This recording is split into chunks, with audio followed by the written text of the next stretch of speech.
Let me tell you a story of dreams, betrayal, resilience, and forgiveness. It's about a young man named Joseph, whose life was filled with incredible highs and devastating lows. It's a story from the Bible, but its lessons are timeless. Joseph was the 11th son of Jacob, and out of all his brothers, he was his father's favorite. Jacob loved him so much that he gave him a beautiful multicolored coat. A coat that made Joseph stand out from the rest, but Joseph's brothers didn't feel the same way about him. They were jealous of his father's favoritism, jealous of his dreams. One day, Joseph shared a dream he had. "In my dream," he said, "we were binding sheaves of grain in the field. And my sheaf stood upright while all of yours bowed down to it."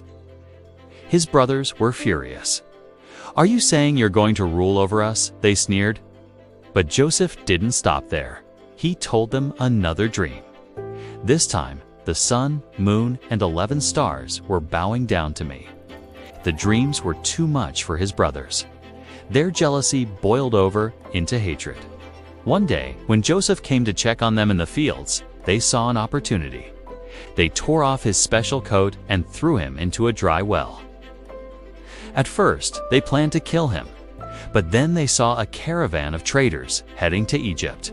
"Let's sell him," they decided. And so, Joseph was sold for 20 pieces of silver and taken to Egypt as a slave.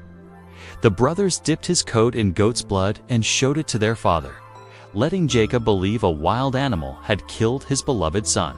In Egypt, Joseph was bought by Potiphar, a high-ranking official. Despite being a slave, Joseph worked hard and earned Potiphar's trust. He was put in charge of the entire household. But just when things seemed to be improving, trouble came knocking. Potiphar's wife falsely accused Joseph of trying to harm her, and he was thrown into prison. Even in prison, Joseph didn't give up. He gained the trust of the prison warden and was put in charge of other prisoners. One day, two of Pharaoh's servants, the cupbearer and the baker, had strange dreams. Joseph, with God's help, interpreted their dreams. For the cupbearer, the dream meant he would be restored to his position. For the baker, well, his dream didn't end so well. Years passed, and Pharaoh himself had two puzzling dreams. No one could explain them.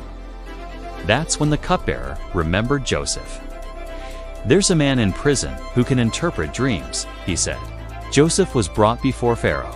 "Your dreams mean the same thing," he said.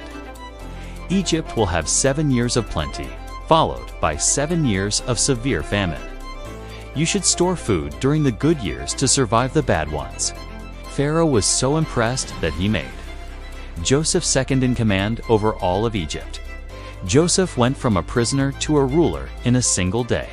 When the famine came, it wasn't just Egypt that suffered.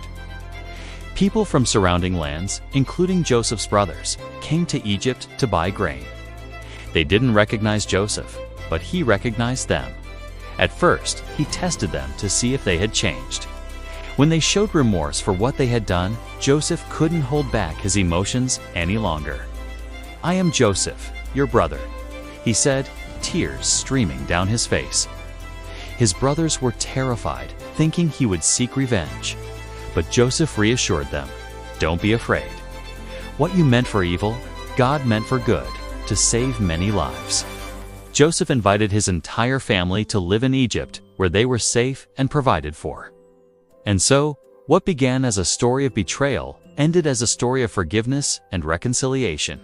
Joseph's story teaches us that even in the darkest moments, there's hope. That forgiveness is more powerful than revenge. And that sometimes what seems like a setback is really part of a bigger plan. What about you? How can you turn challenges into opportunities? How can forgiveness change your story?